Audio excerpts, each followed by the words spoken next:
venue too far, any song at every bar, here to cover your needs. Twin Rivers Music Scene.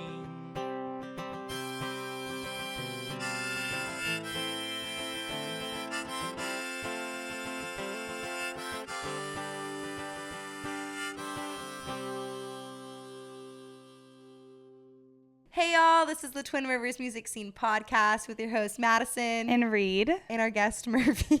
Yeah, he's like, I want to get on right now. And for those who aren't watching, Madison's dog Murphy has been trying to eat the microphone and he's like pawing at her to get on it again. Yeah, he's looking at me like, what is your problem? Anyways, this is episode 15. Yes, and we're introducing our 14th artist, which we'll announce in a second. But Madison and I are so excited tonight because we have such big news. Yeah, we're like honestly so giddy right now. We are, drumroll.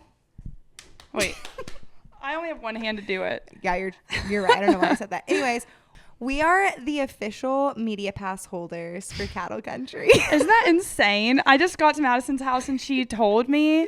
And yeah, we get to take photos and interview artists at Cattle Country in Gonzales next weekend. We are literally so excited. Big shout out to Cattle Country and to Kayla from the PR agency. Yes, I think it's KJ.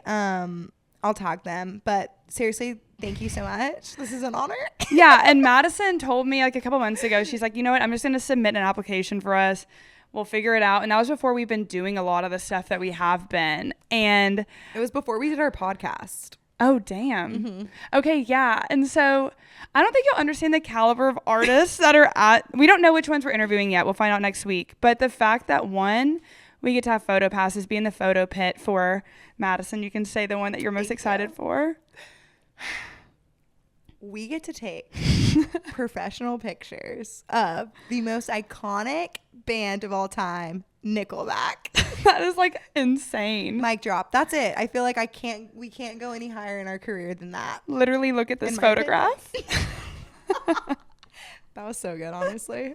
And my favorite of all time, 49 Winchester, is going to be there. And if we get to speak to them, I'm just like, that's going to make my entire life. Like that's like the interview that I've always like aspired to get. And so if we get that in 2 weeks, that's just insane. Which that's just cool because basically both of us have two of our favorite bands that we're kind of obsessed over. Yeah. And we get to experience that together. Mm-hmm. And we're just so excited. Yeah. We're just going to be smiling. Our cheeks are going to hurt by the end of the festival. I don't even care what interviews we get to, like artists we get to interview. They're all amazing. We're just going to be happy to be there and even just be considered to like do media coverage for Cattle Country. So we're so excited and pumped, and I just can't wait. I feel like it's not real. I know. We had to say it the first thing. We were like, before we started recording, I think we were planning on saying it at the end of the intro, but we just are obviously so excited. You jumped right in. I was like, oh, okay, here we go.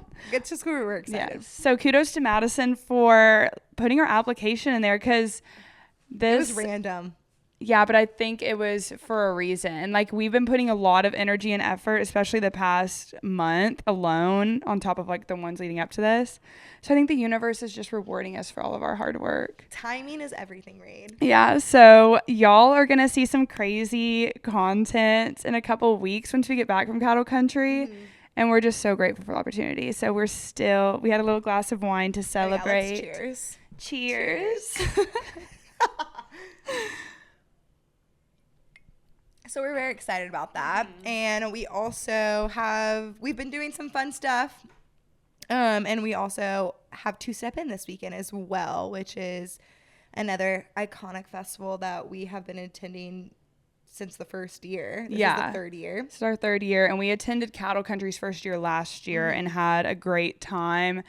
And we really enjoyed how the venue was laid out. The lineups were great. And so just getting to be a part of it in the media and photo aspect we would have never imagined this last year. Oh, no.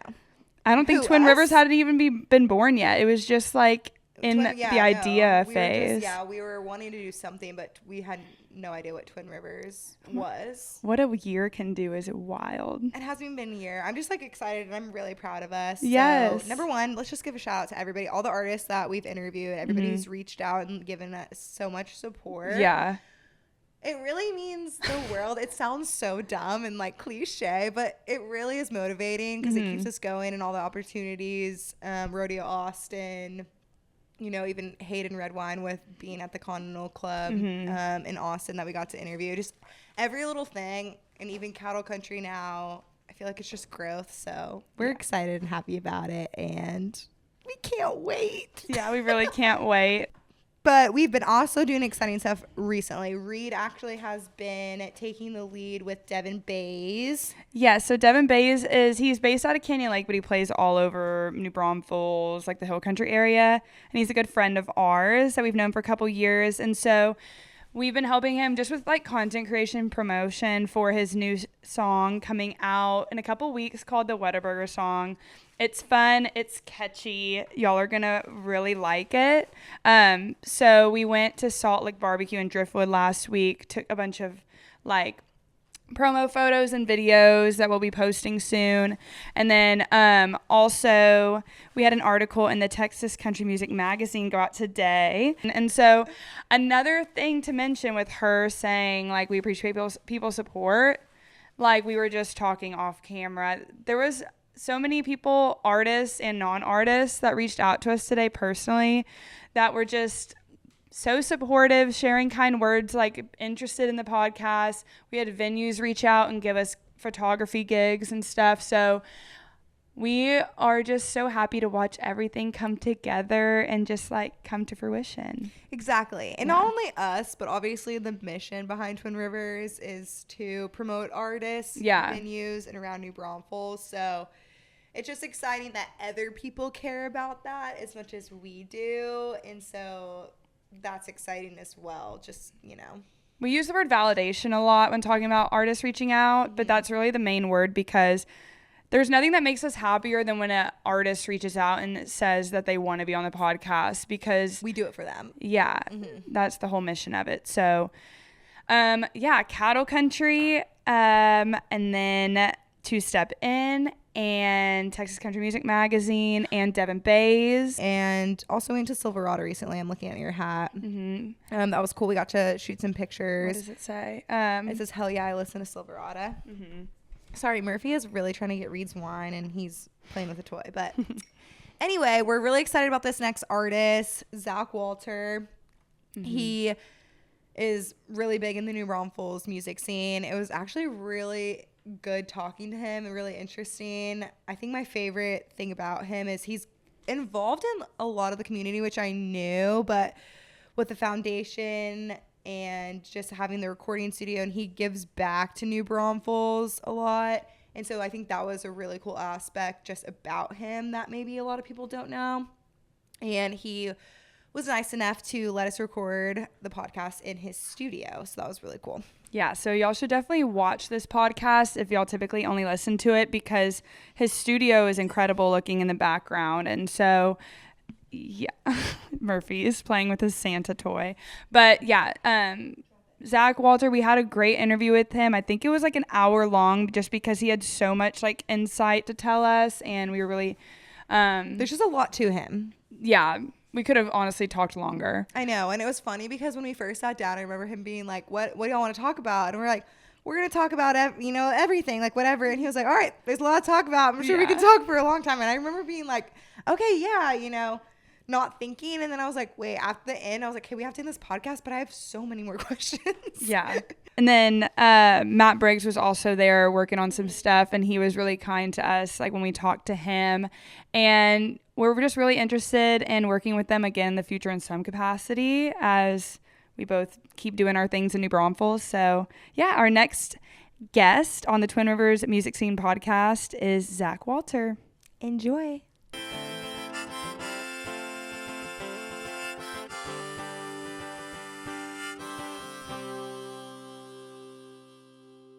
This next artist is based in New Braunfels, Texas, and is known for his Americana roots and rock style. He began his musical journey by singing in school choirs and teaching himself to play both the piano and guitar. His band has become a significant presence in the Texas music scene, performing over 200 shows annually. Their versatility shines through in a fusion of country, blues, rock, gospel, and soul influences. Through relentless touring, diverse musical offerings, and community engagement, Zack Walther has established himself as a prominent figure in Texas Americana scene. Twin Rivers welcomes Zack Walther to the podcast. Hey. How's it going? It goes, man. I'm excited to be here.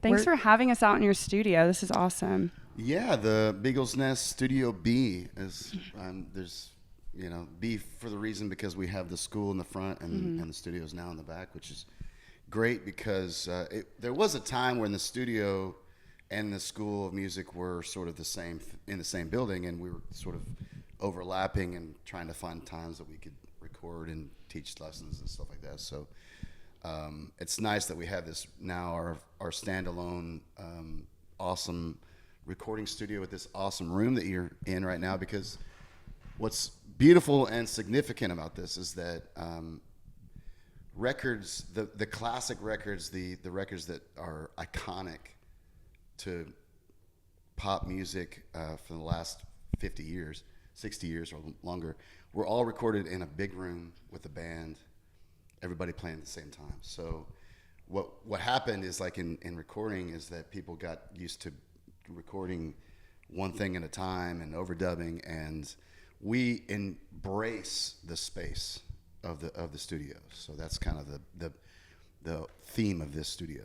That is really cool, because you're right. I feel like in a lot of studios, they've kind of like have each individual room, like the drummer, the guitar, singer. Correct. So that is cool that you brought it kind of back. It's an integral part of the sound you get when you record here.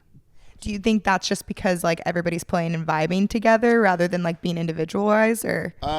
Yes. I mean, it is, I will say, it's seldom that we record an entire band together, but we're still using this space so that the drums, everything that has this natural reverb sound to it, that sounds great. So. Got it. That's awesome. Yeah. And when did Beagles Nest, when did y'all start it? How did y'all decide to get it started? So Beagles Nest Studio, it was actually started as Matt Briggs, my best friend and partner through my band and through the recording studio. He was teaching guitar lessons at New Braunfels Music, and was also touring musician and all that kind of stuff at the same time, and decided that he didn't want to have to give half of his money to the school. So him and his wife decided to start looking for a place that they could call their own, and the first one was this building behind us here, and then this house up here came available, which sort of turned into this whole compound eventually. But the School of Music he's been doing for 10 plus years or so. It's all word of mouth, and it's very successful, and lots of teachers, lots of students from all ages. And then Matt and I have both recorded a lot of records together and separately on different bands and things like that, and a lot of different studios across, mainly in Texas, but some in Nashville and some everywhere. But this need to record original music, it can get very expensive to do that. So as an independent artist, I went to school for sound recording technology at Southwest Texas, or Texas State now, but that was my backup plan. So my plan was to be on this side of the microphone, and so the studio was sort of born out of necessity, because we needed to record our music and economically and do it ourselves and be able to put out music without having to spend a small fortune or go to the bank and have a loan. So like you guys with this podcast, you can go and buy, we recorded an entire album on an inbox, which is 2 tracks, 2 channels. Yeah. And so basically it's like, okay, here's the kick and the snare. And then and that's how most people get started in recording these, I mean, the music industry will never be the same, because the technology is so advanced now than what it used to be. And with the studio, that we're trying to take it back to the way it used to be, and in the process of recording. But anyways, so out of necessity comes the recording studio. There's been many different versions of the recording studio, and then finally we're here in this building. Do you produce y'all's own stuff as well?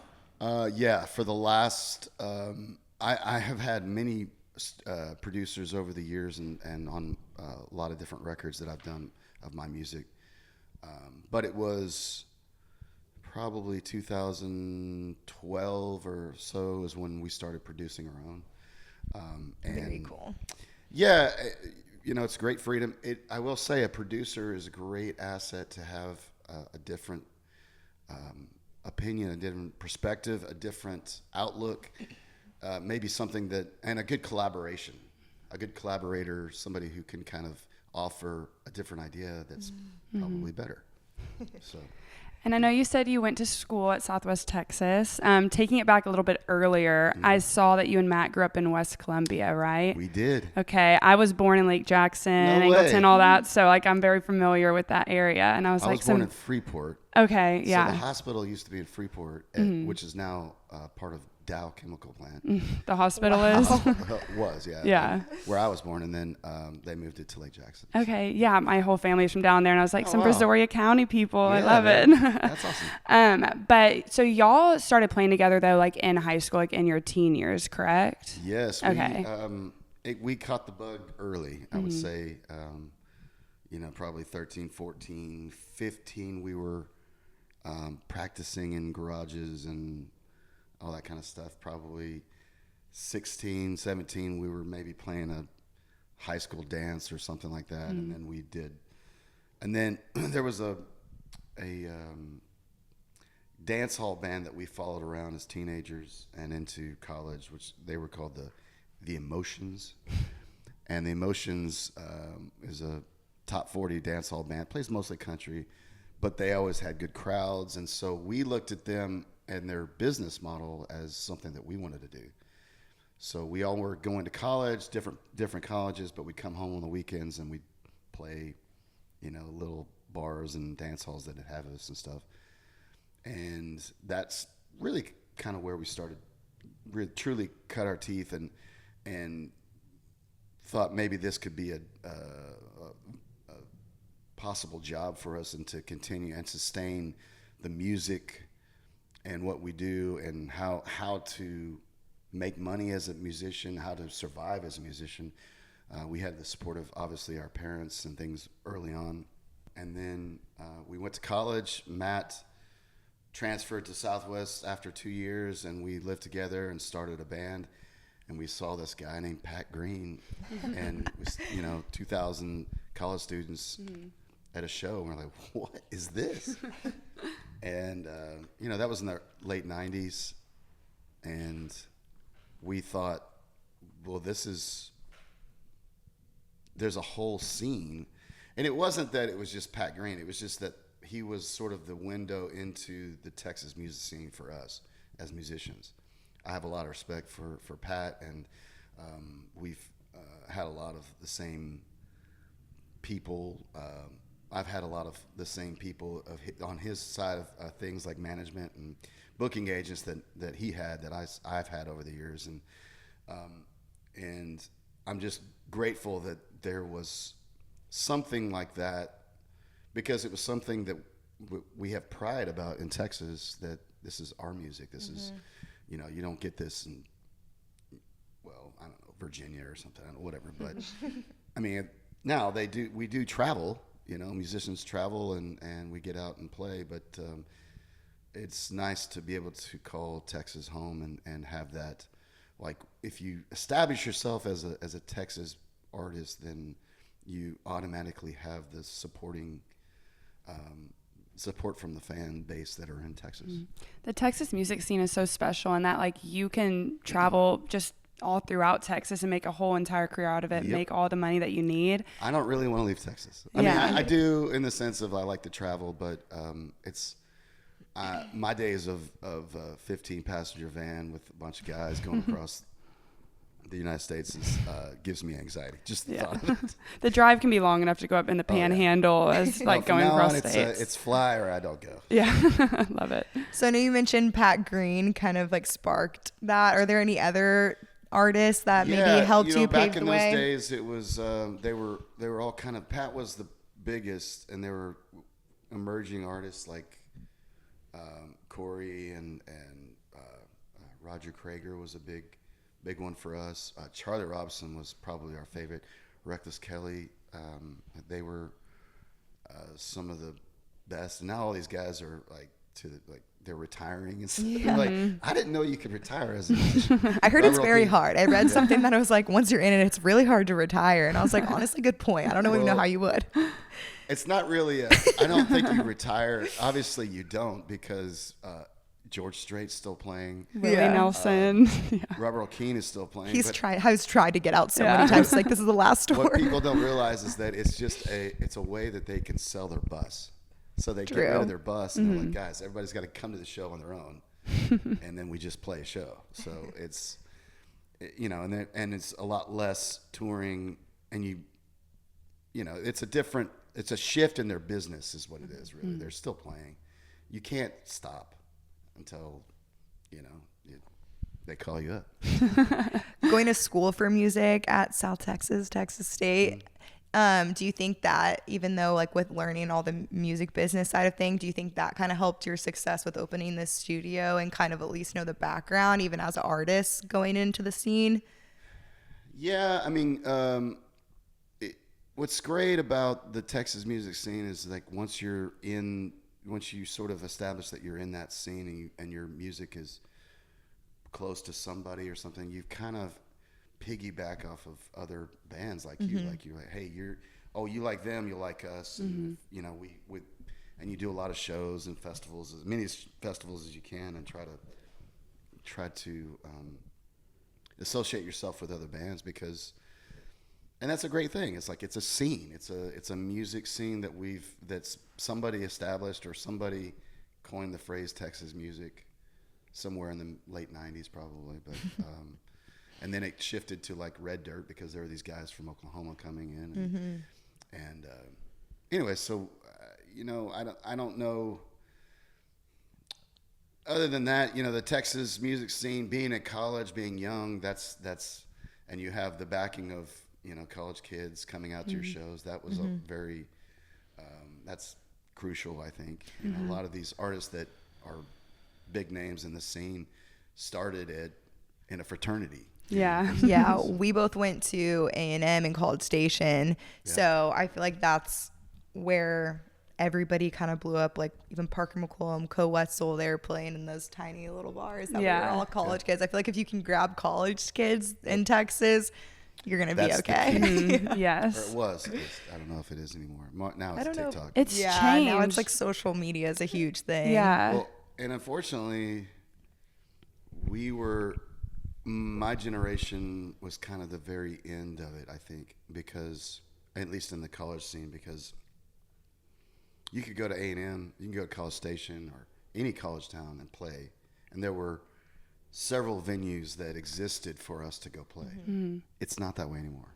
I mean, those venues Harry's have is disappeared. Gone. Yeah. Harry's is now gone. So sad. It's so sad. Yeah. I played Harry's many times, and it's just one of those things that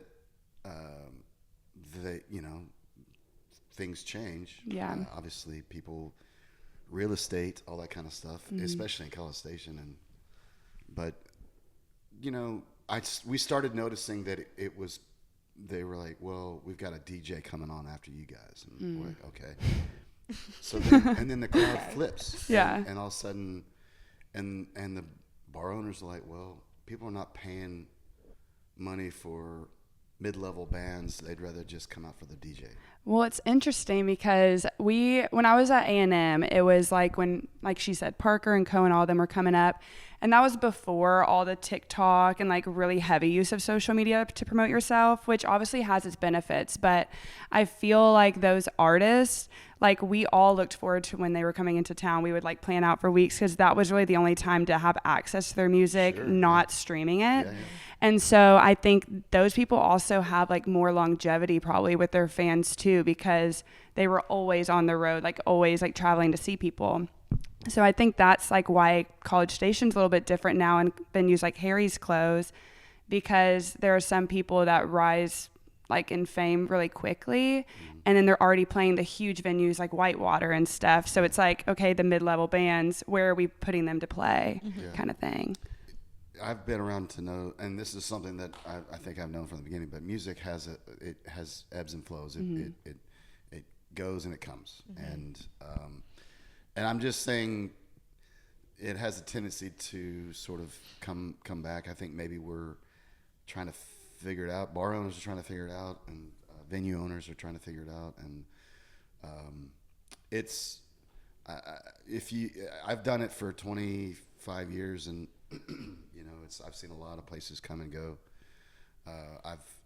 I have personally, because of the support of family and my best friend Matt Briggs, like have been able to sort of adapt to the music and figure out how to continue to play music for a living, because it's really easy to say, excuse my language, fuck it, but and hang it up.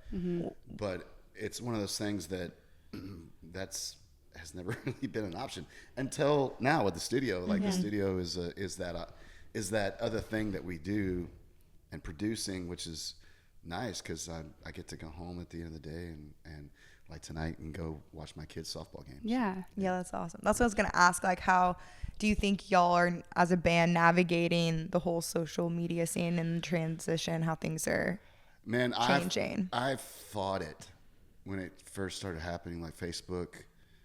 I was like, I'm not doing this. This is not the way of the world. Yeah.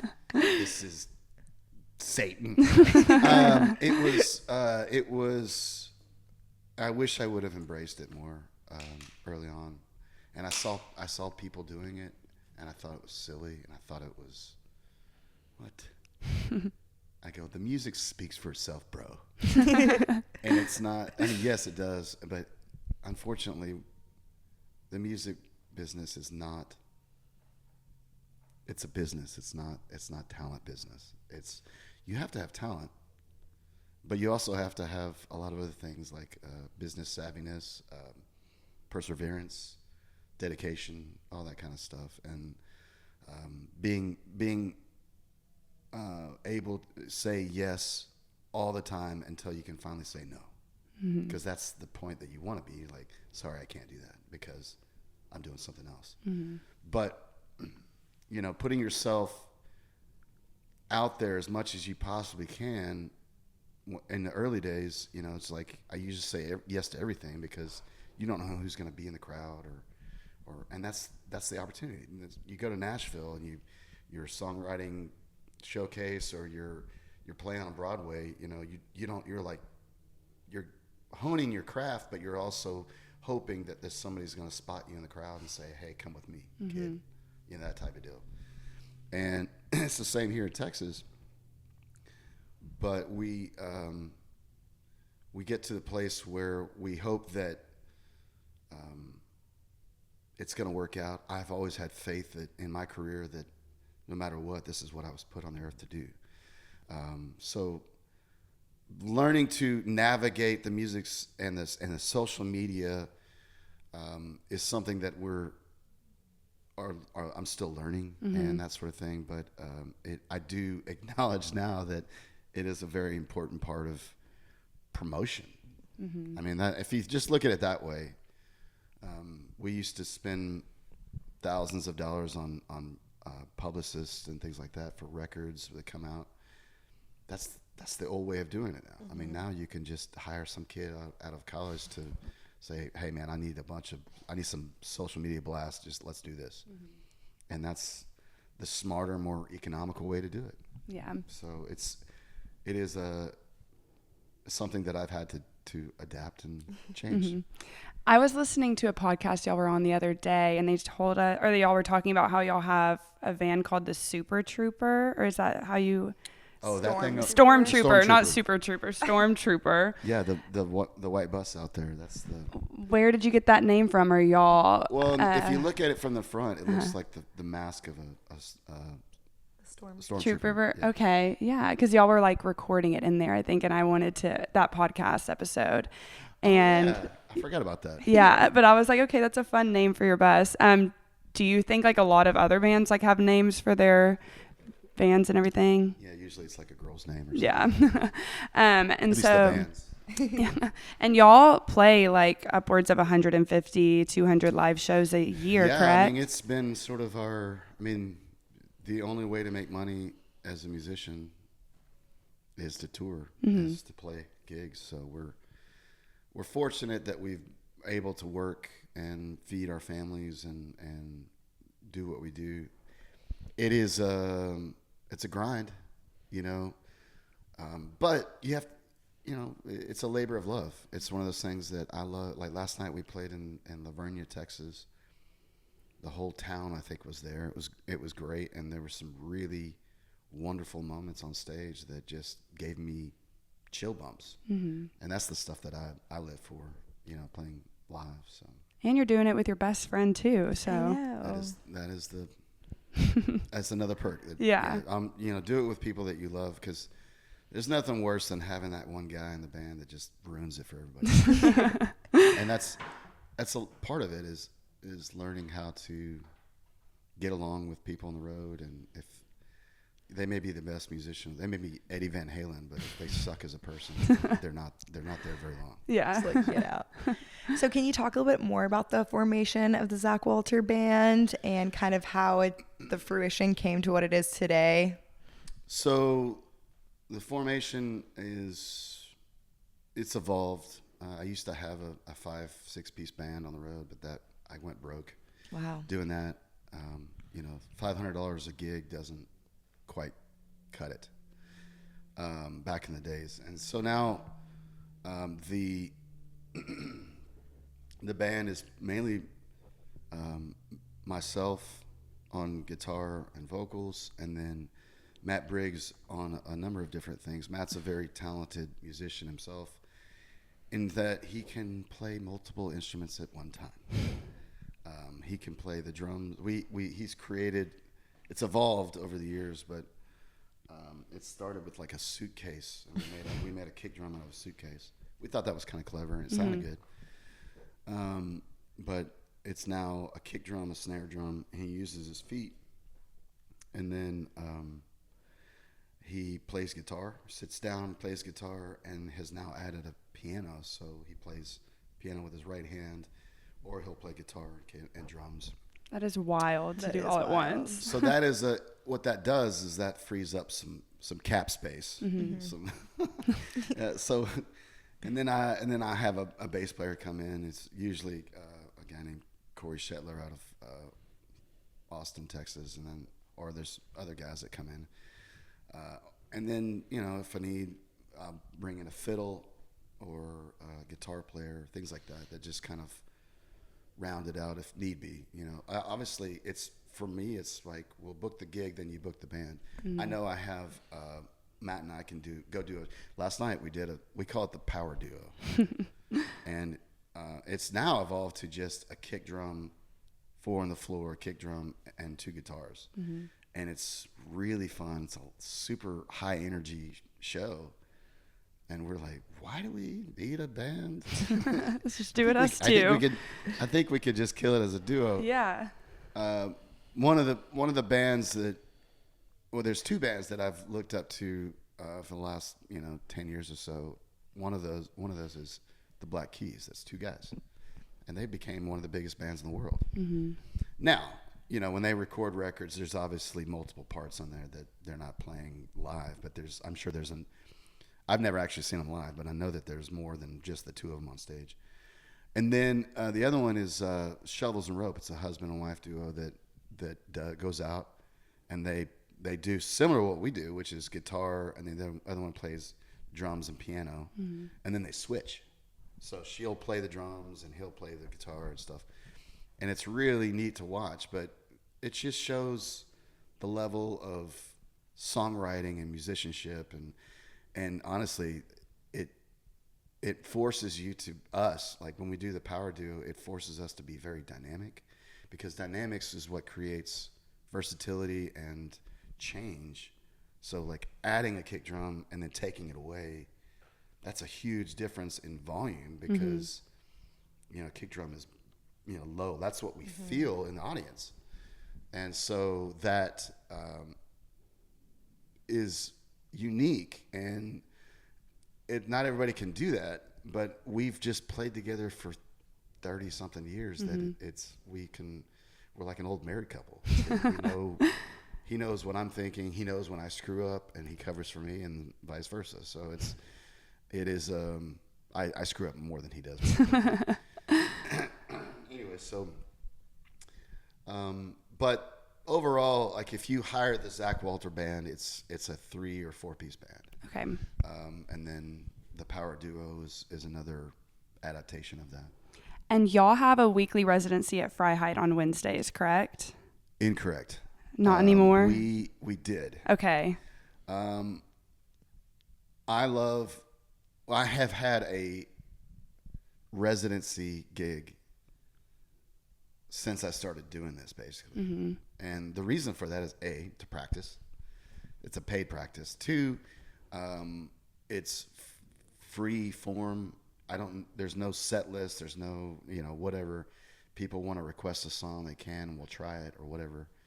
And then it's also a way that we find other musicians, because we were doing sort of like a guest appearance. So each week we'd have a different guest at Freiheit, where Matt and I play his drum, we call it the Kraken, because it takes 8 arms to play it.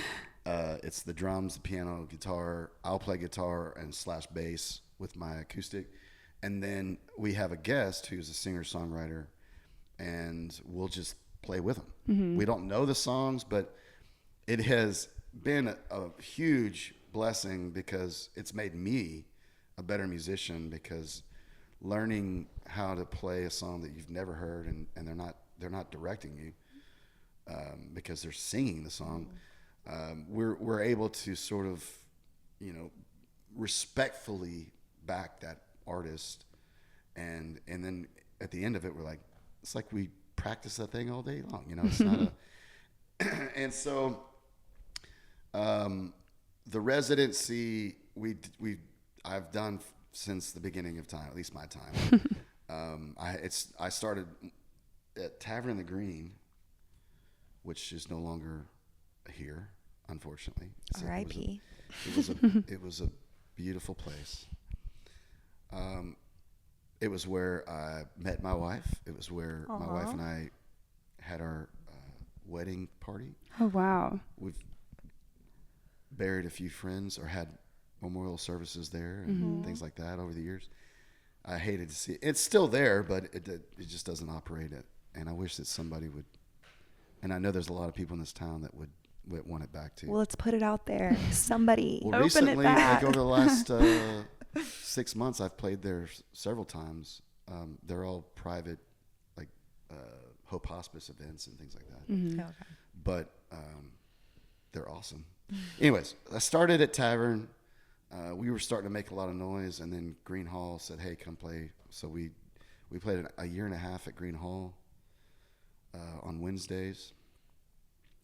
For whatever reason, Walter Wednesdays just kind of stuck. It was like the W's, I guess, and so Wednesdays has been the day.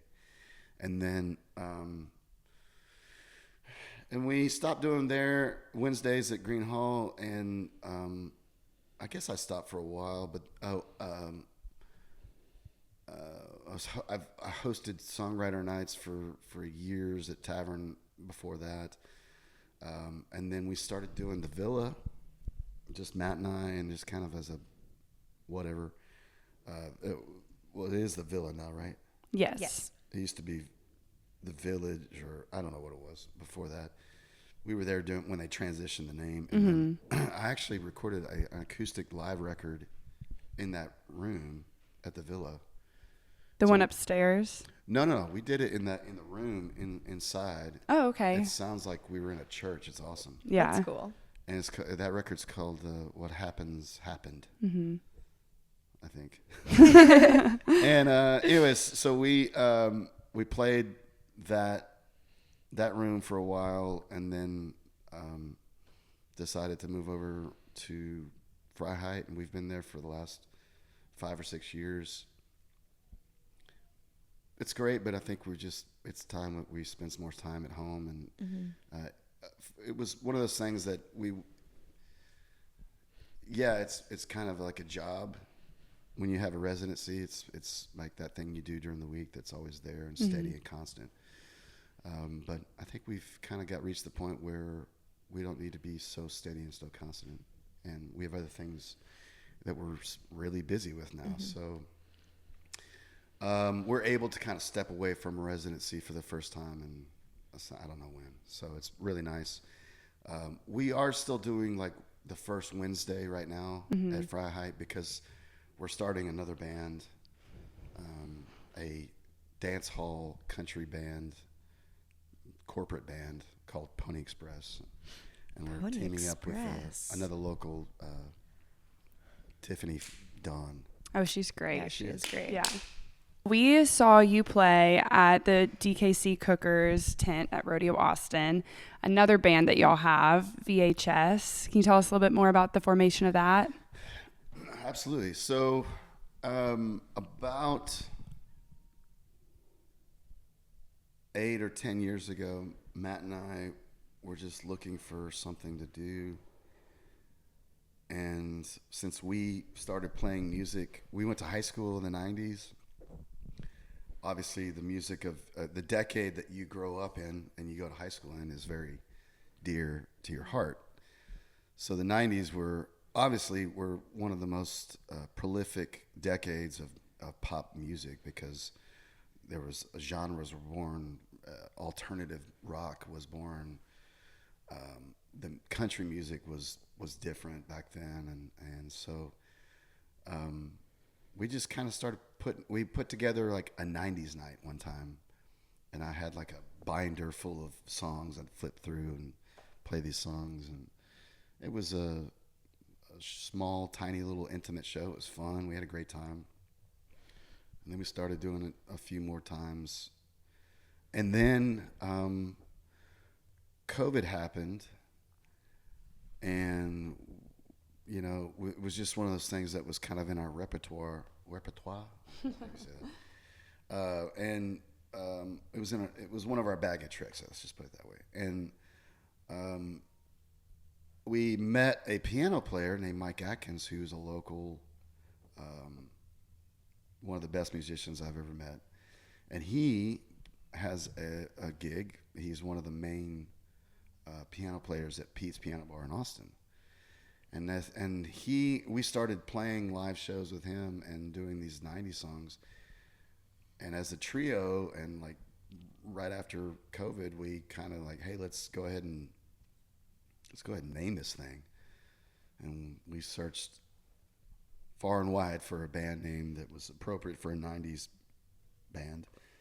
And we landed on VHS. And VHS, simple, 3 letters, easy to market, easy to brand. Great, that's great. But the whole idea behind this is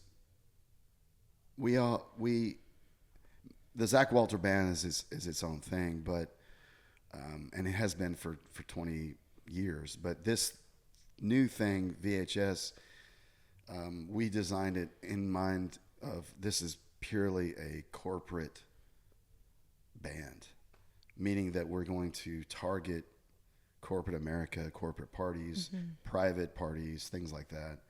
We don't really want to play bars because we've done that. Granted, we do play bars as VHS from time to time, especially here in New Braunfels, because it kind of gives us a chance, this band, to sort of play live, because that's really important. Playing live is you learn things about each other. So Mike was without a job. Like Pete's shut down during COVID, and so we were sort of. It was a blessing for both of us, Matt and I, and then him himself, because he didn't have a job. He didn't have any income, so I was really the only band in town that was playing at the time, because I played at every Wednesday at the only venue in town that was open, Freiheit. And so we were still functioning somewhat during that time. And out of that came VHS. When Pete's went back, Mike went back. And so we would get asked to do these shows from time to time. And then Matt and I just said, hey man, let's make a real go at this. And just out of, we called Josh Holden, who plays with a band called 3 Man Front, and he has 1,000 other projects that he does, these tribute shows and things. Like he has an Eddie Van Halen show, they do a Woodstock show, a Tom Petty show. I mean, all of these things. I'm like, how do you have that mental capacity? Yeah, to like switch it. And he doesn't. He learns it, and it's very impressive. And then on my birthday this past May, Matt and I got tickets to see the Blues Travelers at Green Hall. And so Matt and I went on my birthday, and lo and behold, they call up this guitar player late in the show, and it's this guy named Pancho Garza, who we knew because he played in this band called Buster Jiggs. And this was a few 10, 15, 20 years before that we're like, is that the same Pancho? And sure enough, it was. And Matt and I were just blown away at how good he was as a guitar player, and just like, oh my God, where's this guy been? So we called him and we're like, hey dude, we're putting together a band. Do you want to be in it? And he said, yeah, I'd love to. And he too does like Howl at the Moon, and he plays with 50 other bands and that sort of thing. So what's great about the corporate and private world is that we book far enough out that we can make it happen for the most part. And so it's now become sort of a focal point for all four of us, as like this band is starting to take off, and maybe we should, so there's less, but this was also part of, by design by Matt and I, in the sense of like, yeah, this is our band. VHS is sort of our baby, but at the same time, it was out of necessity and evolving. Is like, I needed to play less, but better shows for Zack Walther Band and less crappy gigs for Zack Walther Band. Where I could say no. Yeah. Take the ones that I want to take and not have to take the crappy gigs. Whereas VHS sort of takes the pressure off of that. That's great. And and we've decided we've been focusing on the corporate world for about 10 years now, and it's kind of paying off. Now this year has started out with a bang. I mean, we in January just like, it was like somebody turned the page and like we start this new chapter in our lives, and the next thing we know, we're flying to Los Angeles to play a show for Dang, VHS. that's so cool. It happened last week. It was great. So. Well, the band's like awesome. That was my first time seeing y'all at DKC Cookers, and I literally looked at Reed and I was like, we need to go see them more often. Yes. Like, this is so much fun. So we will be, I'm trying to think when the next local show is. We're doing, we've been booked at the end of April. We're doing a benefit at McKenna Center for Pink Foundation. Okay. Which is awesome. I've just been doing some reading on it. It's we did Believing for Briley this year, and that's kind of how we got this gig. It's a kind of gala fundraising event that's going to be inside the event McKenna Event Center, April 26th, and you can get tickets for that, I'm sure, somewhere online. But it's a foundation that the woman that started it goes around the world to promote awareness for cervical cancer. Okay. And she's saving thousands and thousands of women's lives. That's awesome. Like just doing testing for it, which I think is amazing. I have 2 daughters and a wife, and girl power all the way. Yeah, So, love Yes, it. of course. anyway, so I can definitely get behind something like that.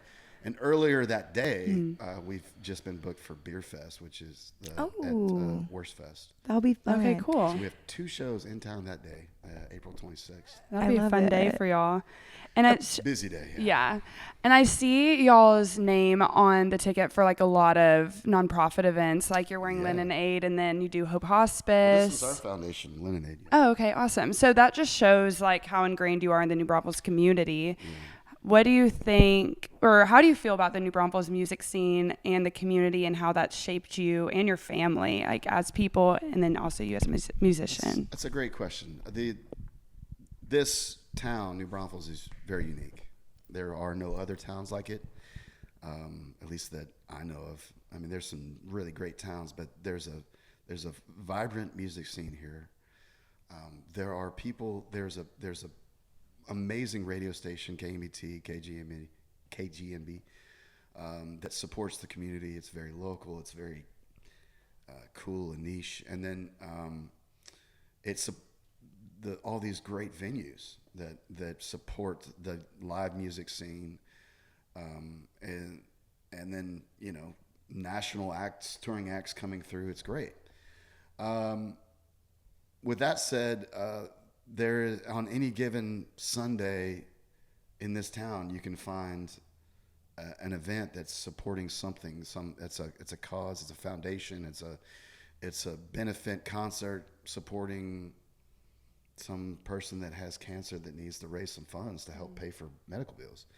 And the beautiful thing about this town is that people get behind it and they go out just by watching music, and they're supporting and spending some money and raising money. That's a beautiful thing. And Linen Aid is our foundation. It is now we made it almost 10 years, and we've finally decided to stop. But Linen Aid is a foundation that we started because we had a daughter named Lennon, and when she was born, a month after she was born, we found out she had leukemia, and we were in the hospital for a month and a half, and she passed away.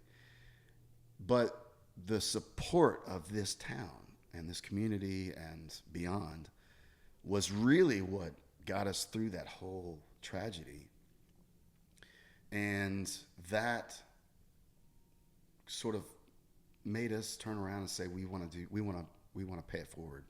So we created Linen Aid. Linen Aid became this thing where because of what I do and my friends, musicians, that we put together concerts and raise money. And then the whole mission statement of Linen Aid was to create, we'd raise money to give families that were in a similar situation that have kids with long-term illnesses in the hospital. And we as parents of Lennon wanted to stay in the hospital and be with her every second of the day. Well, guess what? As an adult, you have to go to work, you have to pay bills.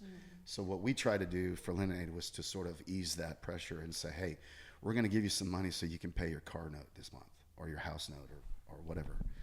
And so that was a huge successful foundation, something that my wife and I are hugely proud of. And the board members as well. So we are thankful that we got to do it. And honestly, I don't know if that would have happened anywhere else except for New Braunfels, And so I owe this community a lot. And I told my wife when, as much support as we got after Lennon passed away, that I told her, I was like, whatever it is, I will always say yes to those things that happen. If somebody says, will you come play for this? I'll say yes for everything.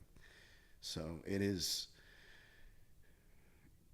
and benefits are, yes, it is a free show for the most part for musicians and things like that, but it's also an opportunity to be in front of a lot of people and have a great show and raise a lot of money. And it's good karma for musicians. So That's incredible. Thanks for sharing that. I think that is a special thing about New Braunfels is, yes, obviously it's the river, it's a music town, but the community, I feel like you have to be really in here to feel it, and there's so many organizations and benefits. Absolutely. And that's a really incredible thing about New Braunfels. I agree. And all of that ties into this, the studio, all of that, the music scene. It's very supportive here. We all kind of support each other. There's no competitiveness. Maybe there is somewhat, but it's a healthy competitiveness. It's not like a ruthless or whatever. But I'm saying, and Matt and I know this about our place in this town and like our place in this scene is that we have been doing it a long time. We're sort of we're kind of giving back in the form of the studio. We're helping a lot of artists, upcoming artists, established artists to record their music, and it's a lot of fun to collaborate and produce with these artists. But we're sort of giving them a place that they can afford to come and make really good records, and we're proud of that, very proud of that, and become sort of pillars of this music scene in New Braunfels. Y'all definitely are. I mean, y'all are definitely well-known names, and I love that y'all are giving back to upcoming musicians because they can learn a lot from y'all. Well, people like Randy, who you met earlier, he's sort of our other partner in the studio. We know how to be artists. We know how to be playing music and write music and perform music and all of that and record it. But he's that other side that sort of like keeps it all together. The glue. The glue and all of the business side of things that we don't really want to fool with anyways, because for me it's always been the music first. Totally. So. Any advice you would give to any upcoming musicians that you have given to the guys that come in through here? Well, say yes to everything if you can. I mean, you have to. There are a lot of artists that we are recording that are still in high school, but they're extraordinary. I tell them every day, I'm like, you guys are miles beyond what I was at your age, because of social media, because of YouTube and things like. The level of musicianship that is coming out right now is crazy. So that gives me hope that like music is in good hands. The problem with the music business is the business itself. The powers that be, the ones that get rich in the music business are not the musicians. It's not the people like me. It's the people that take advantage of people like me. And that's what sucks. And I hope that we're here. Part of my job, I feel, is to get to tell them what not to do in a way that there wasn't somebody that told me what not to do. You have to make mistakes in this in order to learn. And that's just life in general. But, signing a record deal when everybody says, don't do it. Really don't do it. Yeah. But it's a record deal. So what do you do? What did I do? I signed it, and within a year and a half of it, it all fell apart. And that's a tough lesson to learn, And so I feel obligated. Matt and I both do. I think obligated to sort of produce not only the music but their careers and help them to try to make the best decisions forward. Yeah. What are those decisions? I mean, it's so different now than it was when we started. I mean, obviously you can stay at home, record a song on your phone and make a living. That was not an option when we were starting out. So I say embrace that, If it weren't for TikTok, would there be Zach Bryan? I don't know. Probably not. So If I'm being honest, I mean, I love him, but I don't know. He's a good songwriter. The guy is a tremendous artist, and but there's what I see now is that at the pace of what their career accelerates is 100 times what it used to be. Like you go from playing to 5 people to Reliance Stadium or whatever it is, it's like, what? Well, we were talking literally overnight. Yeah, we were talking about Zach Top actually the other day. Like he's been on, and he was like at Billy's Ice like a year and a half ago, and now he's like selling out. Tickets are overly expensive. I will say that all of that stems from his record, a really great record, and my mentors and people in the business that I have, been around for 20 something years, they always stress this, like it all starts with the song, though. If the song is not good, you're not good. Yeah. And I will say that what I've heard of Zach Top's new record is it's fantastic.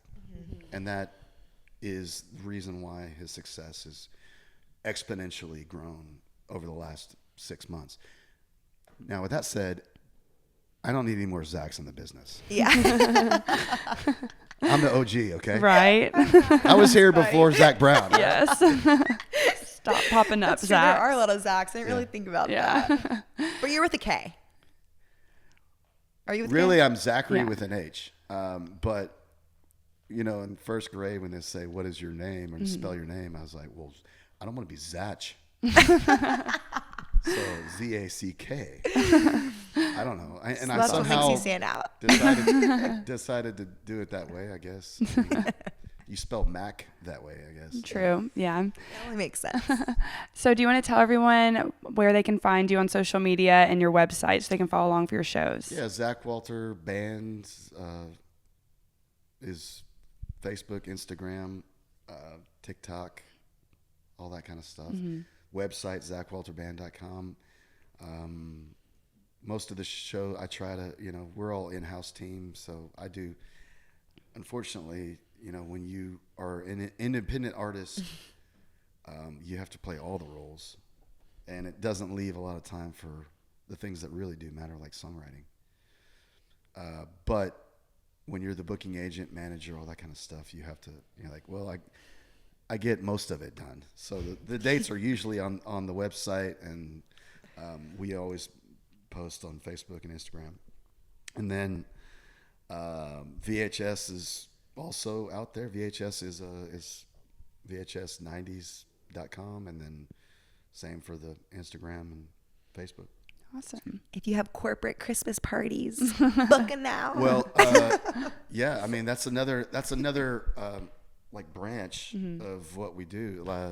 2 years ago, we recorded our first Christmas album. So we did that because we were starting to play Christmas shows. And we were like, we need some Christmas music. Right. So we started doing that. And we actually recorded our show. We did last Christmas, we played in the Caverns. Cool. At Natural Bridge Caverns. Oh, wow. They have a ballroom down there. Yeah. And they do shows down there. It's awesome. That's really cool. And that was always, there's a cave in Tennessee when I found out about it, I was like, this is my bucket list. Top of it is to play down in the cave. That'd be awesome. And lo and behold, we got to do a Christmas show last year, and we were releasing this album with that show. Unfortunately, when you press vinyl, you should allow for many months for it to be to finally get it, because they say 10 weeks. I mean, that's a lot. 10 weeks. Yeah, I feel like that's a long time. I ordered it in September, early September, and was supposed to get it the week after Thanksgiving. I got it 2 days before Christmas. Oh my gosh. And Christmas miracle. I was counting on this on all these shows. Like, I'm supposed to have this to sell it. Yeah. And what happens is that there's only and I'm furious and yelling at the people on the phone, like, where's my album? And they're like, "Sir, it's Taylor Swift's fault." You can't get mad at the Swift Well, girl. I have to say that people at her level, it's not her fault. And that's a joke. People at her level probably have priority because they're big accounts. Totally. But the little guy who's doing like 500 albums or whatever, 200 albums, it costs a lot of money to do it, first of all, to press vinyl. But what happens is there's a bottleneck. And the bottleneck happens because there are a lot of places that press vinyl. And that's because it's become a very popular medium now. Everybody wants vinyl. I do. I started collecting vinyl a couple of years back. Same. Yeah. It's like I love listening to records. I cook listening to records and stuff, and it's for the whole house. Yeah. It's like everybody, we're listening to records. And the bottleneck happens because there are only 2 or 3 companies in the country that make the stamping plates for the pressing. The stamping plates, what happens is you have these metal plates that have these little tiny microscopic grooves that create, when you press the vinyl, it creates the record and has the grooves in the record. What happens is those companies, because there's so much environmental red tape and the byproduct of the chemicals that they use to, like they're spraying nickel and silver, tiny little pellets on this plate to stick to it, that byproduct is very toxic, and I guess the EPA or whatever, like you have to dispose of it a certain way. Oh. So there's only 2 or 3 companies in the whole country that do those plates. So the pressing is not the problem. It's the getting the plates. It's the chemicals. Yeah. Okay, well, interesting. Love that. Maybe I should try to get in the vinyl business. Well, honestly, you need to oversell the time it takes to get them. And as an artist, I'm just saying this: if you plan on making plans of like album release dates and stuff, make sure it's like 6 months from the time you order your vinyl. Right. Yeah, just to be safe. Just a little tip. Well, thank you so much for joining us on the Twin I had Rivers a blast, podcast. guys. Yeah, What thanks an for awesome coming. time. Let's do it again. I'm sure there's lots more to talk about. I'm For sure. sure. I already learned so much. I know that there's like so Yeah. much more I can learn. I'm like, Yeah. oh my goodness. And this was like such a great environment to do it in too. Thanks for Yes. having us in. Well, anytime y'all want to use the space, let me know. That's We awesome. might have to We take we you have up an on ISO that. Thank booth you. there. I know. I saw that. I was like, All right. Well, thanks again. And this has been the Twin Rivers Music Scene podcast with your host, Madison. And Reed. and our guest, Zack Walther. Thank y'all for doing this, man. Thanks. It was an awesome time. Yeah. Yeah. Bye.